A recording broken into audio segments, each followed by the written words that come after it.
अरबपति Warren Buffett के इन 10 मंत्रों को सीखो। Warren Buffett millionaire mantra in Hindi.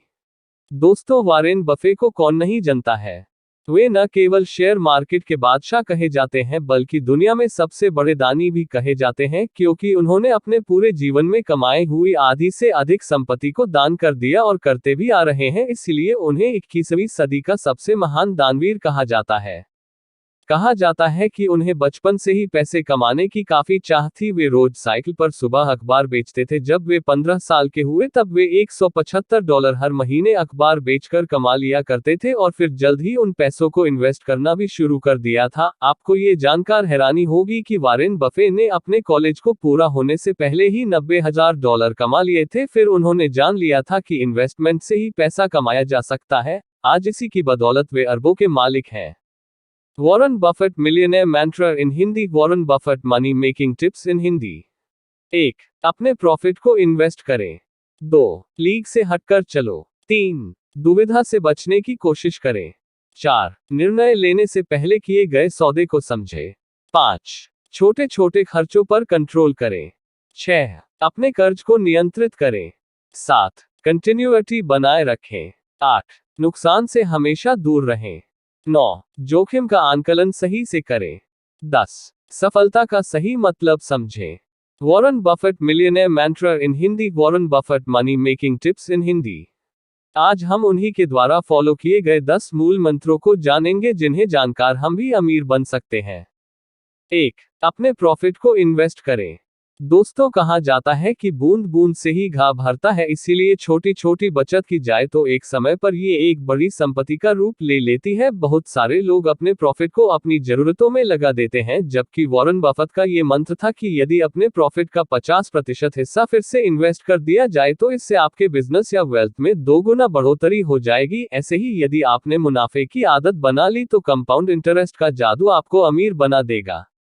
2. League से हटकर चलो। शेयर मार्केट या अपने किसी भी बिजनेस में यदि आप लीग से हटकर काम करेंगे तो आपको बहुत फायदा हो सकता है, जिससे आपकी नई पहचान बनेगी। लीग से हटकर चलने के लिए आपको अपने माइंडसेट, मेंटलिटी और थॉट प्रोसेस को विकसित करना होगा। इसके लिए आप झुंड का सहारा लेना छोड़ दें। आपको अपने निवेश का कोई भी निर्णय दूसरों के कहने के बजाय खुद से लेना है, जिससे आपका कॉन्फिडेंस भी बढ़ेगा और आपको अपनी सोच के स्तर का भी पता चलेगा कि कहां पर आप सही हैं और गलत हैं।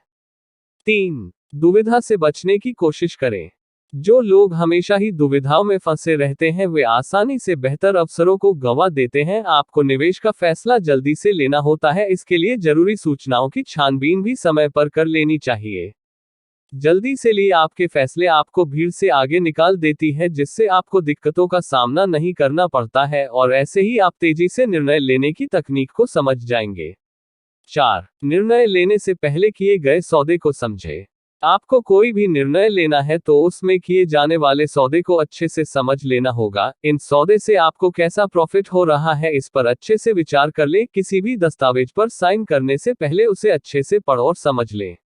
जल्दबाजी में किए गए निर्णय से लोग काफी महत्वपूर्ण चीजों को चेक करना भूल जाते हैं। किसी भी निवेश कार्य में आपको विवेक कायम रखना होगा, जो आपके अनुभवों से आपके अंदर आ जाएगा।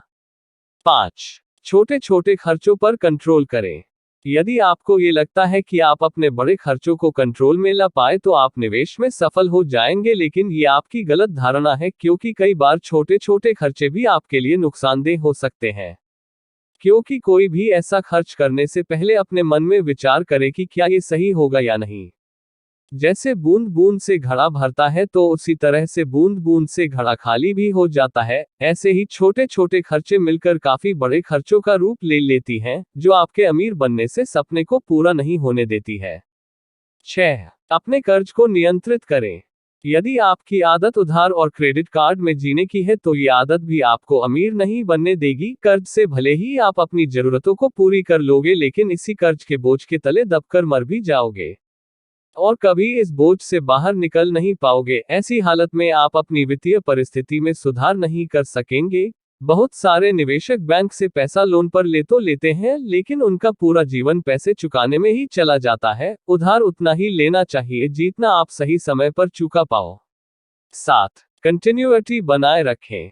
अगर आपको ये लगता है कि आप जो कर रहे हैं वो एकदम सही है और जरूरी भी है और उसमें निरंतरता बनाए रखें, अपने लक्ष्य की तरफ मजबूती के साथ कदम बढ़ाते रहो। निरंतरता हमारे जीवन के हर क्षेत्र में जरूरी है। जब तक आपके लाइफ में कोई बड़ी घटना घटित ना हो तब तक किसी भी काम को बीच में नहीं छोड़ना चाहिए, क्योंकि ऐसा करने से कुछ हासिल तो नहीं होता है बल्कि जो आपने कमाया है वो सब आप गंवा देते हैं। 8. नुकसान से हमेशा दूर रहें। आपको यदि लगे कि इस निवेश में मुझे नुकसान से रहा है या हो सकता है तो उस निवेश से तुरंत पीछे हट जाना ही बेहतर होता है। हाथ में हाथ धरे बैठे रहने का मतलब यह है कि अपने ऊपर और अधिक नुकसान लेना। कई निवेशक तो अंतिम स्टेज तक इंतजार करते रहते हैं और तब तक काफी देर हो चुकी होती है, इसलिए नुकसान के होने से पहले ही अपने कदम पीछे पर लेना चाहिए। 9. जोखिम का आंकलन सही से करें। आप जब भी निवेश की सोचे और उसमें कोई भी गंभीर निर्णय ले रहे हो तो पहले अपने भावी परिणामों के बारे में सोचे और अपने जोखिमों का आंकलन भी करें, क्योंकि ऐसा करने से ही आप सही नतीजों पर पहुंच सकते हैं। हर किसी की जोखिम लेने की क्षमता अलग अलग होती है। आप दूसरों को देखकर उनकी नकल न करें बल्कि अपनी रिस्क एपेटाइट के अनुसार निवेश करें। 10. सफलता का सही मतलब समझें। सभी के लिए सफलता के अलग अलग मायने होते हैं, क्योंकि सिर्फ पैसे जमा करना ही आपकी सफलता नहीं है। जिन चीजों से हमारा जीवन अर्थपूर्ण बनता है उनकी तरफ अगर हम ध्यान दें तो वो चीजें भी हमारी सफलता के मायने बदल देता है। जैसे जिनको आप प्यार करते हैं वे आपको भी कितना प्यार करते हैं, वही चीजें आपको प्यार का मतलब समझा देती हैं। आप अपने निवेश को अपनी सफलता से जोड़कर देख सकते हैं और अपनी इन्वेस्टमेंट स्ट्रेटजी में सुधार कर सकते हैं।